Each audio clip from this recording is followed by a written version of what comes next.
नमस्कार। Indian national news के आज के इस संस्करण में हैवानों से भरी इस दुनिया में, वहशियों से भरी इस दुनिया में, दरिंदगी से भरी इस दुनिया में समझ नहीं आ रहा मैं कैसे कहूं कि मैं आपका स्वागत करूं। अत्यंत गमगीन दिवस। यद्यपि हम कल रात ही बता चुके थे कि हाथरस में गैंग रेप पीड़िता जो बालिका थी, जो बच्ची थी, जो गुड़िया थी, वो अब इस दुनिया में नहीं रही। एक फूल सी बच्ची को जिस प्रकार तोड़ा गया, रौंदा गया, कुचला गया, उस समाज पर एक ऐसा कलंक, मैं कहूं कि कभी ना मिटने वाला कलंक, और बदकिस्मती मेरे इस राष्ट्र की, मेरे इस समाज की, कि ये चीजें बारंबार एक थोड़े थोड़े अंतराल के बाद कहीं ना कहीं इस प्रकार की कुकृत्य होते रहते हैं, इस प्रकार की दुर्घटनाएं घटती रहती हैं। कुछ क्षणों के लिए, कुछ समय के लिए तो बड़ा अलग सा माहौल हो जाता है, बड़ी बड़ी बातें करनी शुरू कर दी जाती हैं, लेकिन उसके बाद फिर सब कुछ वही का वही हो जाता है। हम जैसा कि आपको पहले भी कह चुके हैं, बच्ची अब इस दुनिया में नहीं रही। कल सुबह लगभग 3 बजे दिल्ली के सफदरजंग अस्पताल के अंदर उसने अपने प्राण छोड़ दिए। कहते हैं ना कि नाजों से पली मेरी लाडली है। उन माता पिता के दिल के ऊपर क्या गुजरी होगी। आज हम ये संस्करण उसी गुड़िया को समर्पित कर रहे हैं। इंडियन नेशनल न्यूज़ का ये संस्करण उस गुड़िया को, जो मासूम गुड़िया, जो हैवानियत का शिकार हुई, जो दरिंदगी का शिकार हुई, और उससे भी बड़ी बात अब जो आ रही है वो कि परिवार ने ये आरोप लगाया है कि चिता में, देखिए एक सबसे बड़ी चीज क्या है, उस बच्ची को यहां से छुपाकर उसके माँ बाप को सामने ना आने दिया पोस्टमार्टम के बहाने, और उस बच्ची को रातों रात उसके गांव ले गए, पुलिस की घेराबंदी के अंदर ले गए, और बिना माता पिता की उनकी लाश दिखाए उस गुड़िया की, उस बच्ची की आग को, उस बच्ची की लाश को, उसके शरीर को, उसके पंच तत्व के शरीर को आग में जला दिया गया। मैं जला दिया गया शब्द का प्रयोग कर रहा हूं। परिवार का आरोप है कि ताकि लाश जल्दी जल जाए, उसके ऊपर उनमें पेट्रोल डाल दिया गया। अब आप मुझे बताइए, ये दानवपन कहां से आया? इस समाज के लोगों ने, दरिंदों ने, हैवानों ने जो कुछ करना था वो तो किया, लेकिन उसके बाद जिनको हम सभ्यता के दायरे में लाने का प्रयास करते हैं बारंबार, जिनके ऊपर कानून की जिम्मेदारी है, जिनके ऊपर मानवता को भी संरक्षण की जिम्मेदारी है। ध्यान रखिएगा, पुलिस का पहला अर्थ होता है पोलाइट, पी से पोलाइट होता है, और से ऑर्डिनरी होता है, एल से लॉयल होता है, जवाबदेही, आई से इंटेलिजेंट होता है, सी से केयर टेकर होता है, और ई से एनर्जेटिक होता है। उसके अंदर सारी की सारी चीजें सम्मिलित होती हैं, लेकिन पुलिस भी शायद शासन के आदेश के आगे लाचार हो जाती है हमारे राष्ट्र में, और उसी का नतीजा है कि वो पुलिस जिसको रक्षा करनी चाहिए थी, शायद उस बच्ची को जीते जी तो उसको रक्षा प्रदान नहीं कर पाई, लेकिन मरने के बाद भी उसके साथ क्या किया गया, ये तो एक तरीके का दानवता वाला व्यवहार है। गए माता पिता की अनुमति के बिना, उनको दिखाए बिना गए और खेत के अंदर आग लगाकर जला दिया गया। क्या कहें, और वो भी राम राज वाली सरकार में, जहां कहते हैं कि राम राज लाएंगे, उस प्रदेश में, उस राष्ट्र में जहां पर राम राज का दावा किया जाता, सरकारें राम के नाम पर सरकारें बनती हैं, वहां हमारी बच्चियों के साथ इस प्रकार का व्यवहार, और जीते जी तो छोड़िए, मरने के बाद भी। याद कर लीजिए, राम राज वाले कृपया करके याद करें, राम ने विभीषण को फटकार लगाई थी, और रावण का अंतिम संस्कार भी विधि विधान पूर्वक कराया था राम ने, प्रभु श्री राम ने, जिन राम के नाम पर आज हम लोग पता नहीं कहां कहां फैल जाने का दावा प्रस्तुत करते हैं। यहां अत्याचार,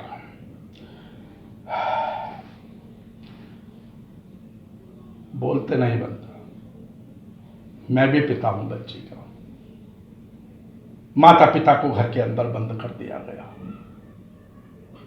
उसके शरीर को अग्नि के हवाले कर दिया गया, रातों रात ऐसी क्या जल्दी थी? और हिंदू परंपरा के अंदर तो वैसे भी सूरज छिपने के बाद अंतिम संस्कार किया ही नहीं जा सकता। अब मेरी समझ में नहीं आ रहा, यदि कुछ संगठनों का पुलिस को या शासन को, प्रशासन को यह डर था कि भाई कुछ संगठन कुछ शोर शराबा कर सकते हैं, उपद्रव उतार सकते हैं, धरना प्रदर्शन कर सकते हैं, तो शासन प्रशासन उनको बड़ी आसानी से टैकल कर सकता था, इसमें कहीं कोई दो राय नहीं। लेकिन कम से कम दिन तो निकलने दिया जाता। आज का ये संस्करण समझ नहीं आ रहा कि क्या बोले, शब्द नहीं निकल रहे हैं। बड़ा जोर पड़ रहा है कम से कम मेरे ऊपर तो इस कार्यक्रम को शूट कराते हुए। हालांकि राजनीति करने वालों में देखिए, यहां पर एक बड़ी अजीब सी बात है कि राजनीति करने वालों ने इसमें भी कहीं ना कहीं रास्ता खोज लिया है। हालांकि पिताजी उनके बारंबार कह रहे हैं कि आखिरी बार भी हमें चेहरा नहीं देखने दिया गया, और रात को लगभग 2:30 बजे उस बच्ची के शरीर को अग्नि के हवाले कर दिया गया, उसको जल्दी जल्दी जला दिया गया। हालांकि अब योगी ने, जो मुख्यमंत्री हैं उत्तर प्रदेश के, योगी आदित्यनाथ जी ने प्रधानमंत्री नरेंद्र मोदी जी से बात की है और उन्हें आश्वासन दिया है कि उन्होंने एक SIT भी गठित कर दी गई है जो प्राप्त जानकारी अनुसार। और जो उत्तर प्रदेश के गृह सचिव हैं भगवान स्वरूप जी, और उप महानिरीक्षक हैं चंद्र प्रकाश जी, और PSC की सेना नायक हैं श्रीमती पूनम, उन 3 लोगों को मिलाकर एक SIT गठित की गई है, और जिसे कि अपने 7 दिन के अंदर अंदर रिपोर्ट फाइल करनी है। अब देखिए, मैं नहीं समझ पा रहा कि आज क्या बोलूं और क्यों बोलूं, और ऐसे हैवानों के लिए। अब जो वहां के हाथरस के जिला अधिकारी महोदय हैं प्रवीण कुमार जी, अब उनके अनुसार तो अब वो कह रहे हैं कि परिवार की सहमति से, अर्थात भाई और पिता की सहमति से हमने अंतिम संस्कार किया, और जो परिवार आरोप लगा रहा है वो गलत लगा रहा है, झूठा आरोप लगा रहा है। मैं नहीं समझता क्या उनको ऐसे समय के अंदर इन शब्दों का प्रयोग शोभा देता है क्या DM साहब को, जिला अधिकारी महोदय को आके? और एक चीज और उसके अंदर आ रही है कि जो वहां के SP हैं विक्रांत साहब, उन्होंने BBC से शायद बातचीत के अंदर या किसी और चैनल से भी या न्यूज एजेंसी से बातचीत के अंदर उन्होंने, उनके अनुसार जो है, अब वो कह रहे थे नहीं, पीड़िता की जीभ नहीं काटी गई या किसी हथियार से जीभ काटी गई हो, ये आरोप भी गलत है। यहां तक कि वो कह रहे हैं कि अभी जो है गैंग रेप का लेकर भी जो आरोप है वो स्पष्ट नहीं हो रहे हैं, अभी फॉरेंसिक रिपोर्ट की जांच की जा रही है। जबकि एक वीडियो जो हम आपको दिखा रहे हैं उसके अंदर वो पीड़िता, हमने जानबूझकर चेहरा उस बच्ची का ब्लर कर दिया गया है, और नियम अनुसार ब्लर कर भी देना चाहिए, लेकिन उस बच्ची की आवाज सुनिए, खुद कह रही है कि हाँ मेरे साथ बलात्कार हुआ। और बाकी नहीं। हाँ, अच्छा फोन करके। अच्छा, हाँ, तो रवि कह रहा था कुछ हुआ कि नहीं? हाँ, तो मैं समझ गई। हाँ। मैंने अच्छा, हाँ, ये दोनों मिले हुए हैं, हाँ, तो उस समय तो बच गए आप।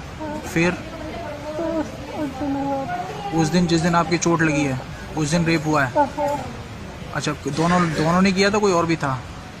वो दोनों थे और बाकी सब भाग गए थे। अच्छा, बाकी सब भाग गए थे। मम्मी को देखते ही थे। जब मम्मी को देख के भाग गए थे, तो आप उस समय होश में थे? थोड़ा सा होश था। थोड़ा सा होश था। हाँ, अच्छा अच्छा, तो रेप हुआ आपके साथ, हाँ, उसके बाद क्या किया? और मेरी मम्मी ने मुंह में पानी डाला तो कुछ नहीं क्या हुआ। उसने जो भी बयान दिए उसके अनुसार कार्रवाई होनी चाहिए, क्योंकि मरने से पहले जो आखिरी बयान दिए जाते हैं उनको शायद बिल्कुल पूरी तरीके से सत्य मानते हुए उसके आधार पर ही कार्रवाई की जाती है। बाकी राजनीति आपको पता है हर तरफ, अब तो सब दल अपनी अपनी बात कहने लगे हैं। अखिलेश यादव जी ने भी अपनी संवेदनाएं प्रकट की हैं। उधर एक और चीज आ रही है कि जो प्रियंका गांधी वाड्रा हैं वो उत्तर प्रदेश जा रही हैं, हाथरस जाने की खबर है, तो उसके कारण उत्तर प्रदेश की जो पुलिस है वो अलर्ट हो गई है कुछ ज्यादा ही। और जो दिल्ली जो DND है, दिल्ली नोएडा की तरफ जाने वाला, वहां पर भी काफी बड़ा जाम लगने की खबर आ रही है। मैंने पहले कहा है, मैं बार बार एक शब्द को रिपीट कर रहा हूं आज समझ नहीं आ रहा। कहते हैं बाबुल की दुआएं लेती जा, जा तुझको सुखी संसार मिले। क्या सोचेंगे माता पिता? सारी जिंदगी उन माता पिता को, वो तो तड़पते रहेंगे। जिस बिटिया को उन्होंने विदा करना चाहा था, लाड़ प्यार से विदा करना चाहा था, आज उस बिटिया को अपनी आंखों के सामने जाते देखा। और उससे भी बड़ी देखिए बदकिस्मती क्या होती है। और ये कहते हैं कि इस प्रकार के जो दुख होते हैं वो कहीं ना कहीं अग्नि में जाकर ही शांत होते हैं, अर्थात अंतिम समय में, कि वो अपने बच्ची को कंधा तक नहीं दे पाए, अपनी बच्ची का अंतिम संस्कार तक नहीं कर पाए, सारी जिंदगी का दुख है। अब प्रश्न ये कि ऐसे हैवान, जिन हैवानों ने हैवानियत की, जिन्होंने उस बच्ची के साथ बलात्कार किया, जिन्होंने उस बच्ची की जीभ काटी, हालांकि मैं फिर कहता हूं शर्म आनी चाहिए जो लोग इस बात को नकार रहे हैं, शर्म आनी चाहिए जो लोग आप गैंगरेप की बात को, अर्थात एक पूरा का पूरा तंत्र लग गया है इसी के पीछे, उसके साथ हुई दुर्घटना और विपत्ता को नकारने के लिए पूरा का पूरा तंत्र सक्रिय हो गया है। कुछ कुछ चैनल्स भी अपने अपने अनुसार बातें कहने लगे और जो वेब पोर्टल्स हैं उन पर भी अलग अलग प्रकार की कहानियां आने लगी हैं। मैं बिल्कुल धिक्कारता हूं, इंडियन नेशनल न्यूज धिक्कारता है ऐसे लोगों को। आज हम किसी और, हालांकि जो बाबरी विध्वंस केस के अंदर भी आया है, फैसला आया है, हम उसकी भी चर्चा अभी नहीं कर रहे हैं बीच में। हमने कल आप लोगों से कहा था कि ये जो मास्क को लेकर जो चलन चला हुआ, दिल्ली सरकार ने जो बदतमीज लोग छोड़े हुए हैं और वो भी महिलाओं को देखकर कहीं ना कहीं बदतमीजी करने से पीछे नहीं बाज आ रहे हैं, उनकी भी हम विस्तृत रिपोर्ट आज पेश करना चाह रहे थे, लेकिन अभी आज हम नहीं कर रहे हैं। आज हम कहीं ना कहीं ये वाला संस्करण जो है उस गुड़िया को, जो गुड़िया आज हमारे बीच नहीं है और जिसका उसके बाद जितने भी मैं कहूं दानव प्रवृत्ति से उस गुड़िया का जो एक अंतिम संस्कार के नाम पर उसको जला दिया गया पेट्रोल डालकर या किसी भी प्रकार रात के अंधेरे में जला दिया गया, आज का हमारा संस्करण, ये वाला जो संस्करण है, केवल और केवल उस गुड़िया को लेकर है, उस गुड़िया को समर्पित है हमारा संस्करण। हाथरस से पीड़ित, हालांकि कई लोगों ने ये बातें उसके जाति के संदर्भ में चर्चाएं करने लगे, फलाने जाति की थी। हमारे लिए बिटिया बिटिया है, लड़की लड़की है, बच्ची बच्ची है, इंसान इंसान है। वो किस जाति का है, किस धर्म का है, किस वर्ग का है, किस देश का है, किस राज्य का है, ये कोई मान्यता नहीं हमारे लिए है। हमारे लिए सबसे पहले मानवता है। कोई फर्क नहीं पड़ता कि वो अपर कास्ट की है, लोअर कास्ट की है, हिंदू है, मुस्लिम है, सिख है, ईसाई है, उत्तर प्रदेश की है, हिमाचल प्रदेश की है, भारत की है, अमेरिका की है। वसुधैव कुटुंबकम का नारा दिया गया सदैव से, अर्थात ये वसुधा, ये धरती पर रहने वाला हर प्राणी हमारा कुटुंब है।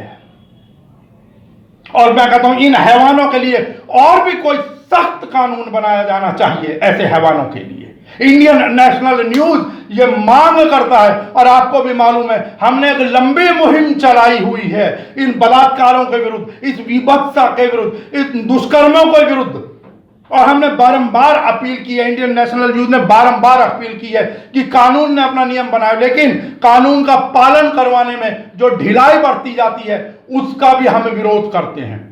उसके लिए सामाजिक संगठन तो कुछ आ जाएंगे सामने, लेकिन जो धर्माचारी लोग हैं, जो धर्मों का प्रचार प्रसार करते हैं, जो धर्म के नाम पर रोजी रोटी चलाते हैं, और मैं कहूं आज के समय में बड़ा बड़ा विलासितापूर्ण जीवन भी जीते हैं, उनको निकलकर सड़कों पर आना चाहिए।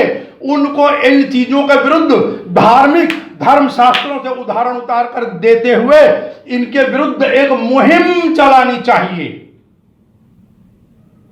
ताकि कुछ तो किसी की कहीं बुद्धि पलटे। और इसके साथ साथ इन लोगों के लिए और भी सख्त कार्रवाई हो, इनके लिए एक समय सीमा, ऐसे केसेस के अंदर एक समय सीमा बांध दी जानी चाहिए। निर्भया की तरह नहीं कि 2012 दिसंबर का केस था और अब 2020 के अंदर आकर फांसी लगी। 8 वर्ष एक लंबा, उसके बाद प्रश्न है कि आज वो बच्ची बेशक जीवित नहीं है, लेकिन इसके बाद जो एक इज्जत तार तार होती है, जिस हर क्षण हर पीड़ा जो उनके पीछे रहने वाले लोग हैं, जो परिवार के लोग हैं, वो जिस पीड़ा को सहन करते हैं, आप जाकर उस मां बाप से तो पूछिए क्या गुजर रही होगी उनके ऊपर। उस बच्ची ने उस समय क्या, किस दौर से गुजरी होगी जब हैवान उसके शरीर को नोच रहे होंगे, जब हैवान हैवानियत के बाद उसकी जीभ को काटने का प्रयास कर रहे होंगे या काटी गई होगी, जब उसकी रीढ़ की हड्डी तोड़ दी गई उसके बाद भी। लेकिन फिर कहते हैं हम सैल्यूट करते हैं, इंडियन नेशनल न्यूज सैल्यूट करता है उस बच्ची को कि उसने मरते दम तक भी अपने बयान दर्ज कराए, दर्ज कराने का प्रयास किया। हालांकि खबरें तो ये भी आई कि जो पुलिस वाले उस समय बयान दर्ज करा रहे थे वो भी, उनकी आंखों में कहीं ना कहीं आंसू आ गए थे, वो भी इमोशनल हो गए थे, वो इमोशनल हो गए। लेकिन उसके बाद वाले लोग इमोशनल नहीं हुए। मैं निवेदन करूंगा सभी माता पिताओं से कि अपने बच्चों को अच्छी शिक्षा दें, उन्हें बार बार पूछें, टोकें और इस प्रकार की चीजों से आगाह करें, बचाने का प्रयास करें। और यदि कहीं, अरे यह देश गुरु गोविंद सिंह का देश है, इस देश में बहादुर शाह जफर भी रहे, इन लोगों ने अपने अपने बच्चों का बलिदान दे दिया, बलि दे दी गई इन लोगों के बच्चों की राष्ट्र की रक्षा के लिए। और मुझे और आपको तो मानवता की रक्षा करनी है। उस मानवता के अंदर चाहे मेरी बेटी हो या मेरे बेटे हो, इस समाज की रक्षा करनी है।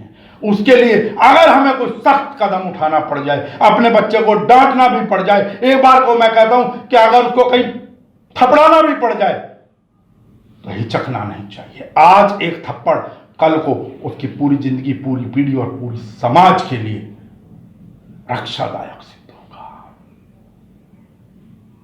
आज मैं क्षमा चाहूंगा, इस संस्करण में मेरी हिम्मत कुछ नहीं हो रही है कि मैं ज्यादा कुछ कह पाऊं। रोका हुआ है, अपने भावों को रोका हुआ है। इस समय बार बार वही चीज रिपीट होकर आ रही है। बार बार उस गुड़िया का जो अनेकों वीडियोज इस समय सोशल मीडिया पर आ रही हैं या कुछ चैनल्स पर आ रही हैं, आंखों के सामने वही सब चल रहा है। ये बच्चियां क्या बार बार यही कि मेरी आवाज सुनो, इनकी आवाज को कौन सुनेगा? कोई नहीं सुन रहा है। और बदकिस्मती ये है कि ये कोई आज का विषय नहीं है, पता नहीं कब से ये चीजें होती आ रही हैं, लेकिन शायद तब कम रही हो, आज बहुत ज्यादा बढ़ रही है। इसको रोकना होगा, पूरी तरीके से हमको रोकना होगा। इन बिटियाओं की, इन बच्चियों की आवाज सुननी होगी, उन बच्चियों की जिनको मैंने बचपन में पाला। गाना हम आप सब लोग सुनते हैं, जो शुरू में भी हमने कहा कि नाजों से पली मेरी लाडली। क्या किन्हीं माँ बाप अपनी बिटिया को, अपनी बच्ची को नाजों से इसीलिए पालते हैं? गौर कीजिएगा, जब कभी बेटी विदा होती है मां रोती है, लेकिन बाप मन से रोता है। आज की चर्चा को यहीं विराम, फिर किसी